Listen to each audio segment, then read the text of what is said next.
शिव महापुराण की कथा कर रही है, भगवान शंकर का चरित्र कह रहा है। भटकना छोड़ो,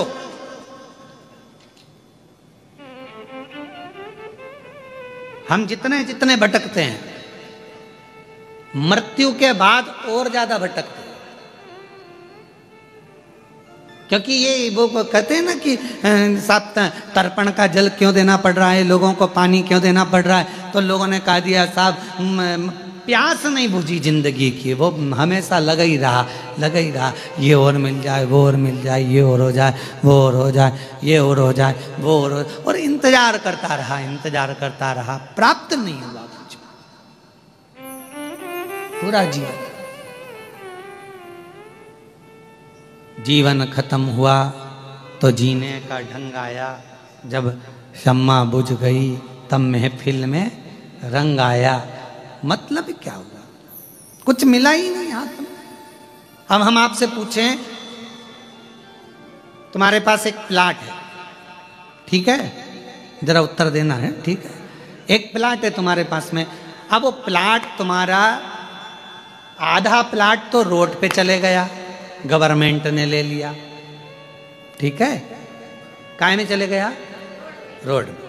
अब कितना बचा, आधा, और आधे प्लाट पे से हाई टेंशन लाइन जा रही है। क्यों नारकेड़े जी, पाटिल जी, एक ही प्लाट है, आधा तो रोड पे चले गया, गवर्नमेंट ले ली है, अब बचा कितना, आधा, और आधे पे हाई टेंशन लाइन चल रही है। फिर हितेश बिल्डिंग कैसे बनाओगे, विचार करिएगा जरा, सोचिएगा जरा।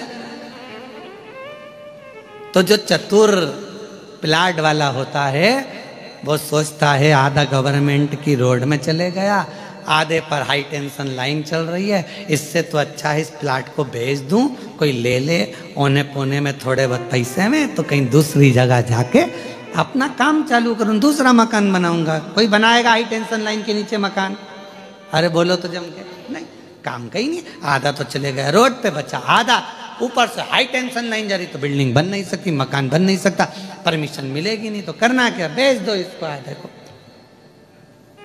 दे दो, क्या करना है दे दो, फिर इसको भाई। बस ऐसी ही हमारी जिंदगी है।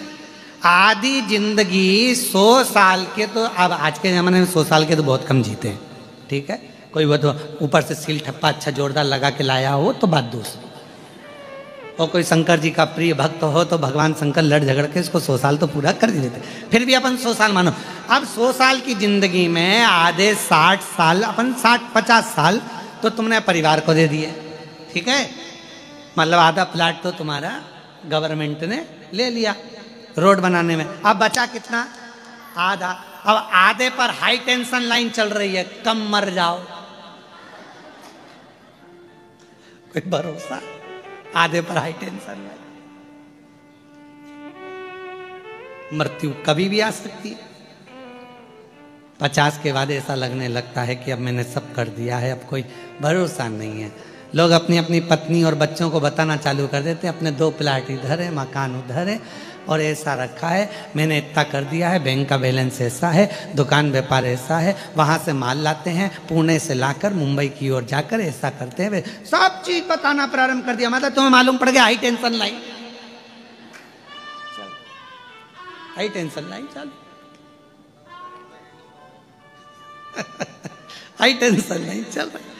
अब क्या करोगे, आधा तो जीवन चले गया परिवार में, कुटुंब में, कबीले में, और आधे पर हाई टेंशन लाइन चल रही है। तो एक निवेदन है, समझदार बन जाओ, इस प्लाट पर अपना कब्जा मत रखो, अब एक काम करो, इसको निकाल दो, मतलब अब इस प्लाट को कृष्णेश्वर महादेव को सौंप दो, बस काम खत्म, अच्छा हो गया। अब अपने को कुछ नहीं सोचना, हम तो बाबा के भरोसे चलते हैं, हम तो बाबा के भरोसे चलते हैं, ये दुनिया वाले जलते हैं, ये दुनिया वाले जलते हैं, हम तो बाबा के भरोसे चलते हैं, डमरू वाले के भरोसे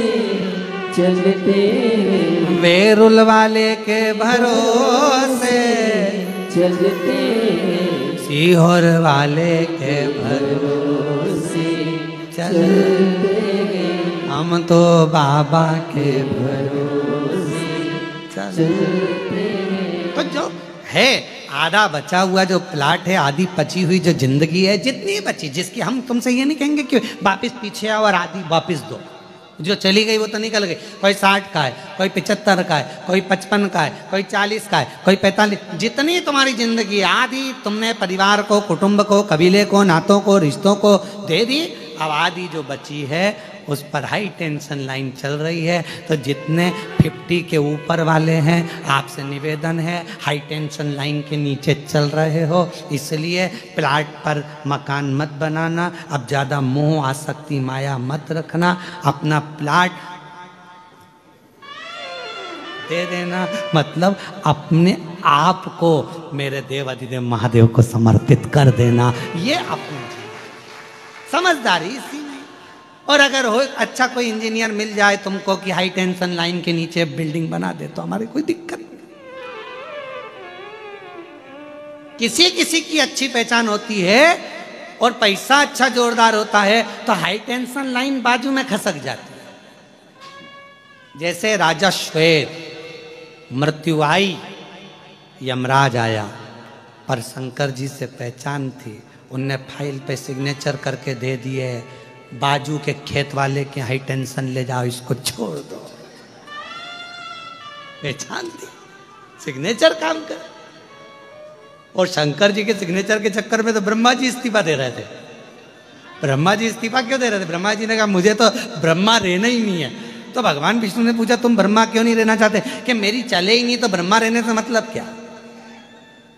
भाग्य लिखता मैं हूं और भाग्य में लिखा कि इसके जीवन में दुख आएगा, और ये शंकर जी को एक लोटा जल चढ़ाने चली जाती है, वो सीहोर वाले महाराज के कहने पे इसका दुख खट जाता है, तो फिर मुझे लिखने से फायदा क्या? क्या लाभ मुझे, फायदा कौन सा?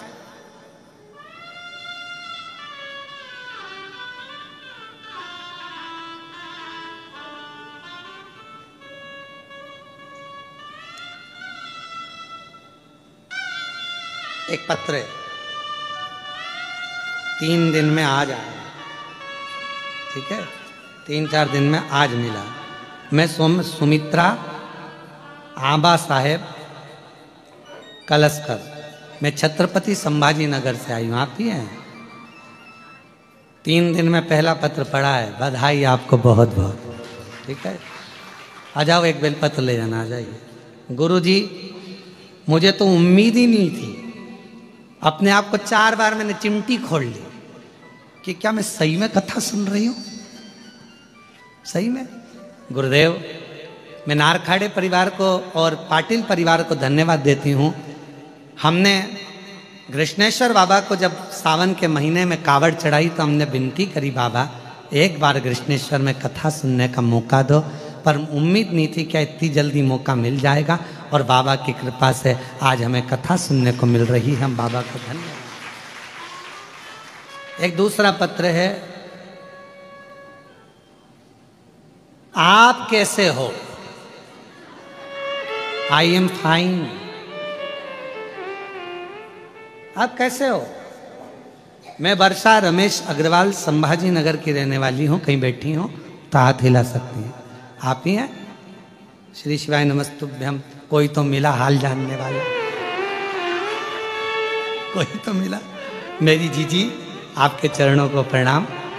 मेरी बहनों का प्रेम ऐसा ही बना रहे, और क्या चाहिए? यही आनंद है।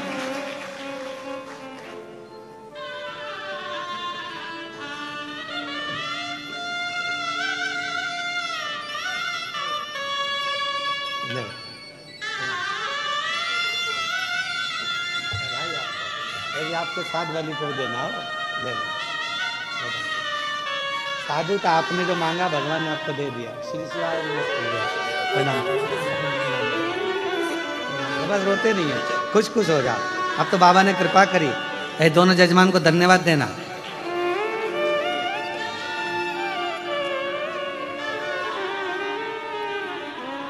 तो अगला पत्र अपन पढ़ रहे थे, उसमें मैं वर्षा रमेश अग्रवाल, आप कैसे हो? हम ठीक हैं। ठीक है, संभाजी नगर की रहने वाली हूँ। जी जी, जहाँ भी बैठी हूँ बेलपत्र लेने के लिए पधारे, आ जाइए। गुरुजी, मेरे पति 3 साल से आपकी कथा सुन रहे हैं। हमेशा पंडाल में नहीं आ पाते, पर टीवी के सामने आसन लगाकर नित्य रूप से सुनते हैं। गुरुदेव, बाबा की कृपा से सब कुछ बढ़िया चल रहा था, लेकिन अचानक से 21 सितंबर 2024 को सुबह मेरे पति को ब्रेन स्ट्रोक पैलिसिस आया। मेजर अटैक था। गुरुदेव, डॉक्टर ने बहुत कुछ बोल दिया था, पर शिव की करुणा किसको कहते हैं समझ में आया। गुरुदेव, मैं नहीं जानती कि 1 लोटे जल में क्या है, पर आज छाती ठोक कर कहती हूं कि 1 लोटे जल में वो बल है कि एक नारी अपने पति के प्राण भी यमराज से वापस ला सकती है, 1 लोटे जल में। और ये शिव की कृपा, शंकर की।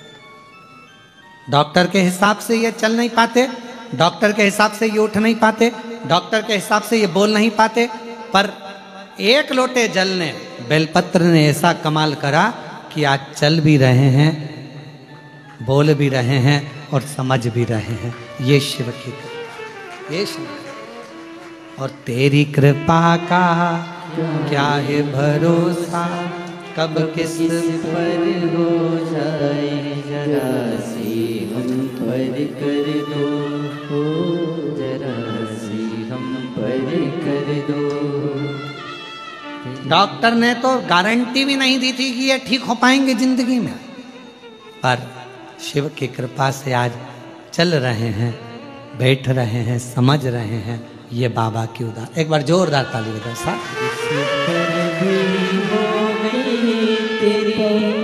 कृपा करुणा वो भव पार हुआ, भव पार हुआ।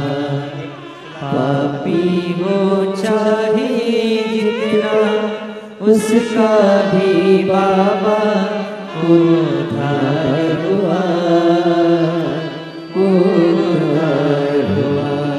गिद्ध अजामिल गणिका जैसे तेरे मन को भाई, जरा सी हम पर कर दो, जरा सी हम पर कर दो। तेरी कृपा का क्या है भरोसा, कब किस पर हो जाए जरा सी हम पर कर दो, जरा सी हम पर कर दो। तेरी कृपा का क्या है भरोसा, अब किस पर हो जाए जरा सी हम पर कर दो, जरा सी हम पर कर दो। ये कृपा भगवान शिव की है।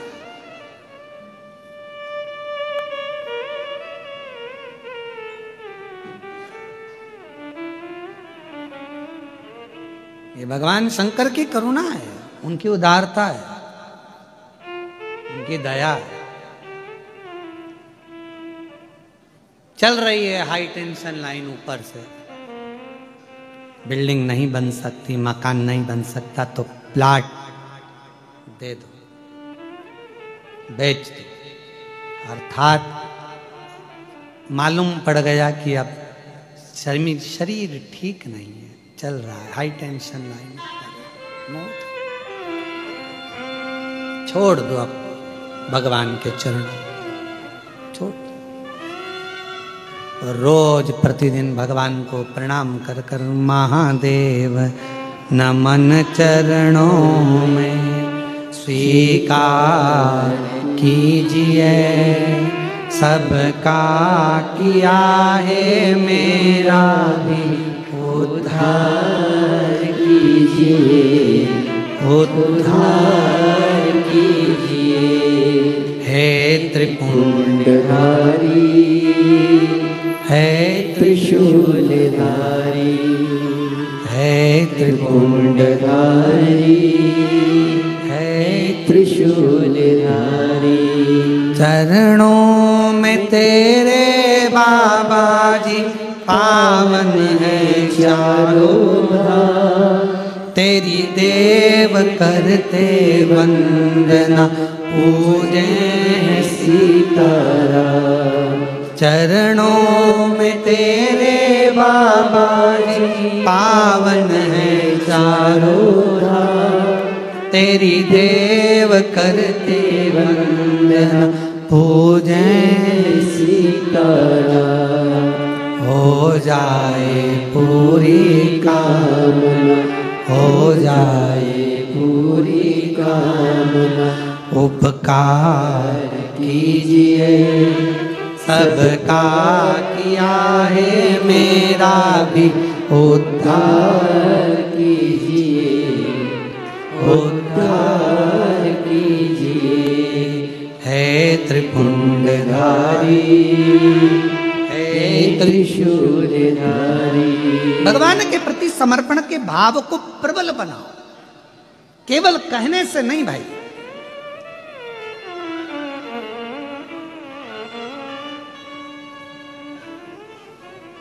कई लोग कह देते तू बोले तो मैं तेरे लिए जान दे दूं, मत दे 5 लाख रुपए दे दे। जान नहीं चाहिए। वो 5 लाख कहां से लाऊंगा? तो अभी तो कह रहा था जान दे दूं।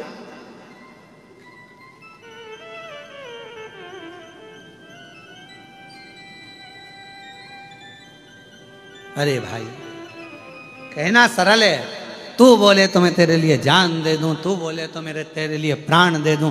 नहीं चाहिए दादा, हमको ये सब चीज क्या करेंगे जान लेकर भी? है? प्रशासन पीछे पड़ जाएगा। क्या मतलब तुम्हारी जान लेने से? तो तुम तो एक काम करो, जो तुम्हारे पास में वो अच्छी वाली 4 व्हीलर गाड़ी है वो हमको दे दो। नहीं चाहिए, क्या करें? अरे नहीं चाहिए। तुम क्यों? कई लोग कह रहे हैं भगवान को तो अंबर चाहिए, भगवान को पीताम्बर चाहिए, भगवान को इतना दूध चढ़ाना पड़ेगा, भगवान को इतना दही चढ़ाना पड़ेगा, भगवान को इतना शहद चढ़ाना पड़ेगा, भगवान को इतना सारा सामान देना पड़ेगा। भगवान की पूजन में शंकर जी की पूजन कोई सरल है क्या? आज के जमाने में सोशल मीडिया पे लोग डराते हैं शिव जी की पूजन में ये मत करना, शंकर जी की पूजन में वो मत करना। शंकर जी की पूजन कोई साधारण है क्या? अरे जिसने शिव महापुराण की कथा को सुना है, जिसने शिव महापुराण की कथा को पढ़ा है, जिसने स्कंद पुराण पढ़ी है, लिंग पुराण पढ़ी है, नर्मदा पुराण पढ़ी है, कुर्म पुराण पढ़ी है, वो जानता है कि सारे देवताओं में सबसे सरल पूजन अगर किसी की है तो देव अधिदेव महादेव की। 1 लोटा जल, बोल बम का नारा है। इतने धीमे बोलोगे तो कल्याण तुम्हारा। अच्छे से बोलो, बोल बम का नारा है। कितनी जोरदार बोले, अच्छे बोलो। क्या अब उसमें लोग कह रहे हैं शिव शंकर भगवान इतना बहुत सारे आडंबर से प्रसन्न ही नहीं होते। शिव जी को प्रसन्न करना है, कितनी सुंदर बात, राख भस्म चढ़ा दी, शिव प्रसन्न हो गए। किसी देवता के मंदिर में जाकर राख चढ़ा कर आना, ट्रस्टी कैमरे में ढूंढेंगे तुमको कौन आया था, राख चढ़ाकर चला। पूरे मंदिर के ट्रस्टी ढूंढेंगे डंडा लेके, तुम्हारे पीछे पड़े। पर शंकर जी के मंदिर में राख चढ़ा दी, शिव जी को प्रसन्न हो गए। बेलपत्र चढ़ा दी, और बेलपत्र भी नहीं थी, इतने चतुर शिव जी की उठा के जल से धो के हर हर महादेव शंभो काशी विश्वनाथ गंगे, हर हर महादेव शंभो काशी विश्वनाथ गंगे।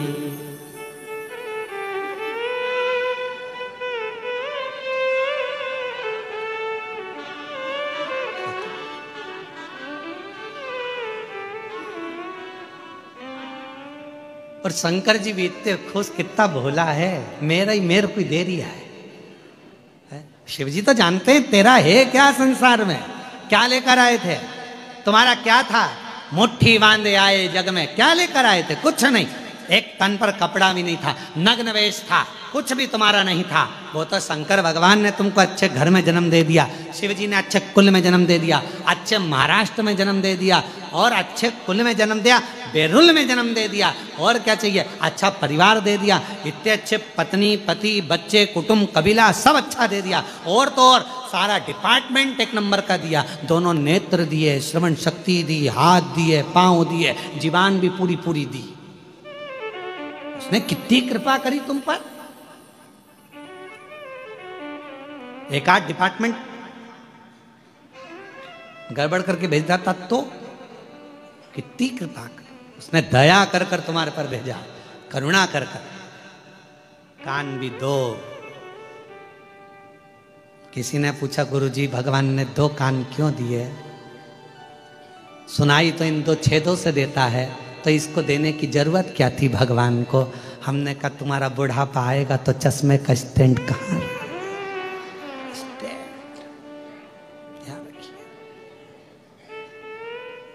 नहीं तो चश्मा रोज बांधना पड़ता, खोलना पड़ता, फिर बांधना पड़ता, फिर खोलना पड़ता, कितनी बड़ी आफत।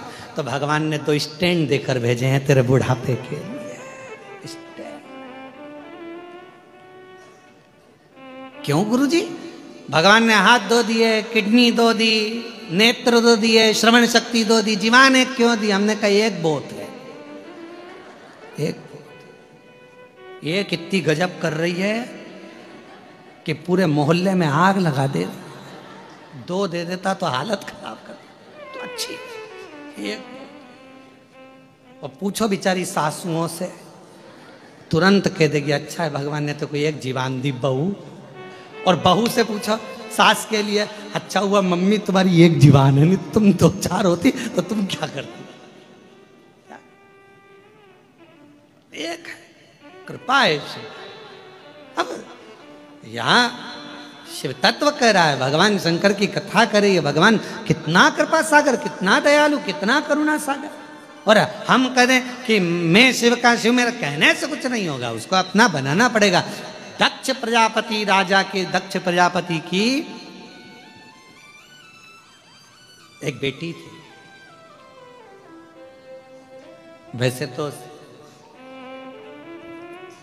60 कन्याओं का सुंदर सुंदर चरित्र वर्णन आता है, उसमें रति का, प्रसूति का,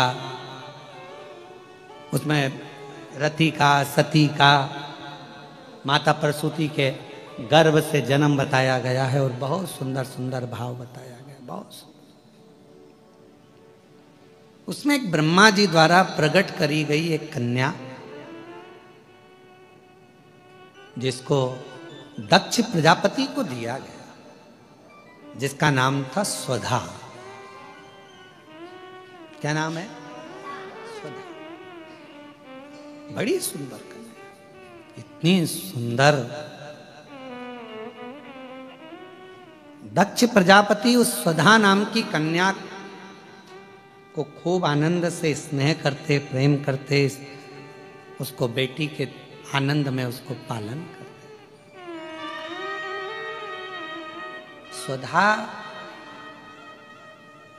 भगवान देवाधिदेव महादेव की साली भी लगती है, क्योंकि बड़ सास भी लगती है। क्यों?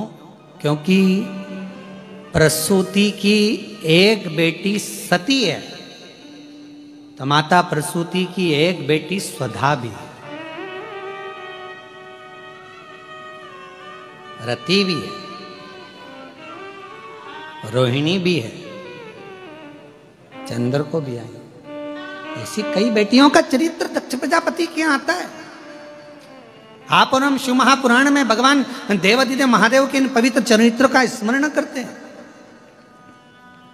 कई चरित्र।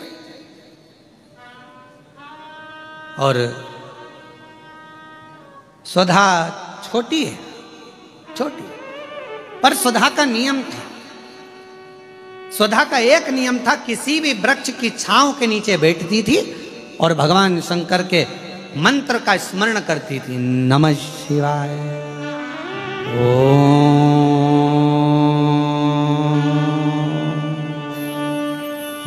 नमः शिवाय, नमः शिवाय,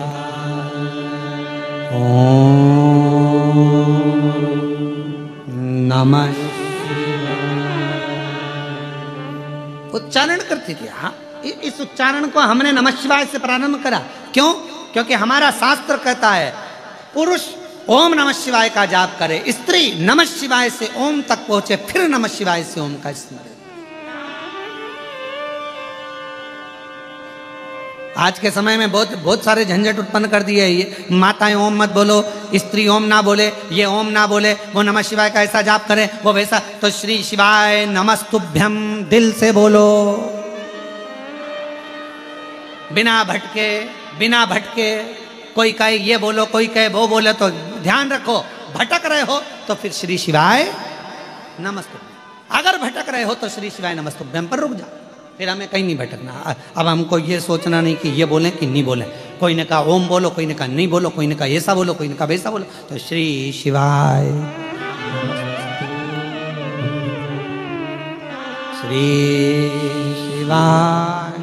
नमस्तुभ्यम, श्री शिवाय नमस्तुभ्यम, श्री शिवाय नमस्तुभ्यम, श्री शिवाय नमस्तुभ्यम। वो क्यों भटके?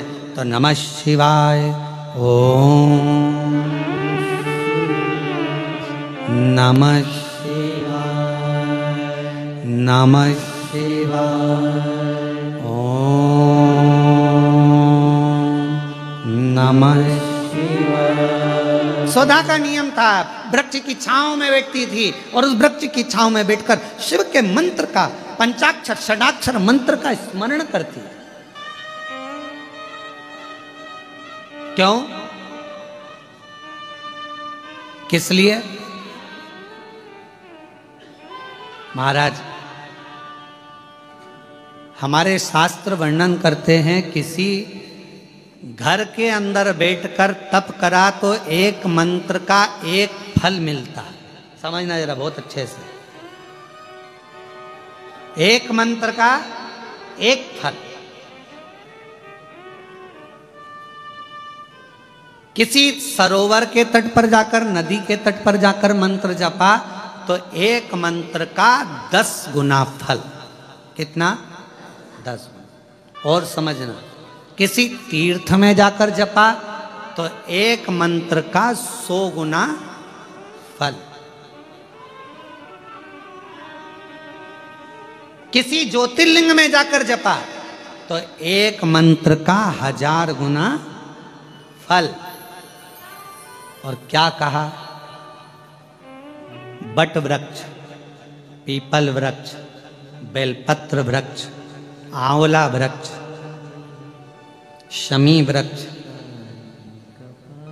जो पूज्य वृक्ष हैं, पंच पितर के पंच जो वृक्ष कहे गए हैं, इन वृक्ष के नीचे बैठकर यदि मंत्र का जाप एक बार भी किया तो उस वृक्ष में जितनी पत्तियां होती हैं, लाख करोड़ जितनी होगी, उसका पूरा पुण्य एक मंत्र का करोड़ गुना पुण्य प्राप्त हो जाता। नमः शिवाय ओम, नमः शिवाय, नमः शिवाय ओम, नमः शिवाय। करोड़ा गुना, करोड़ों गुना।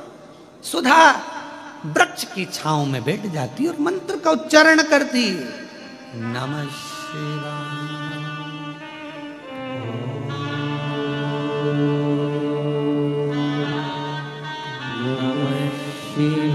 बैठी है, सुधा जप कर रही है, मंत्र उच्चारण कर रही है।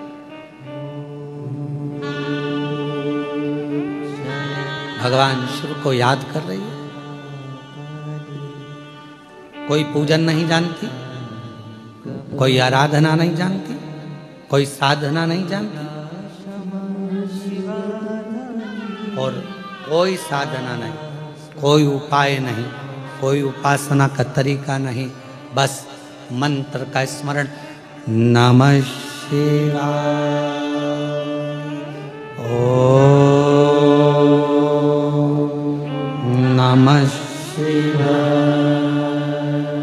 बेटी।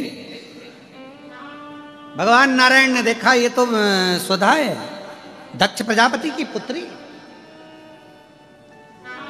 कितना सुंदर स्वरूप है सुधा का। शिव की आराधना करती है।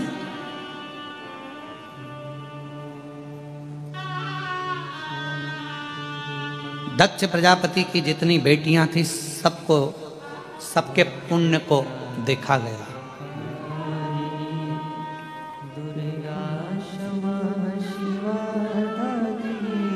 सबको इतना सारा पुण्य, सारी देवियों का ढेरों पुण्य था, पर उन सारी देवियों में सबसे ज्यादा पुण्य सुधा का था। सबसे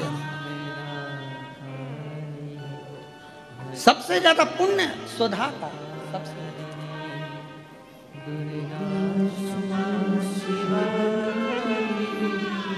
और आप लोग एक मंत्र का उच्चारण हमेशा करते आए माँ जगत जननी के, जगत जगदम्बा के। उसमें स्वधा का स्मरण देखिएगा कितना प्रबल है। ओम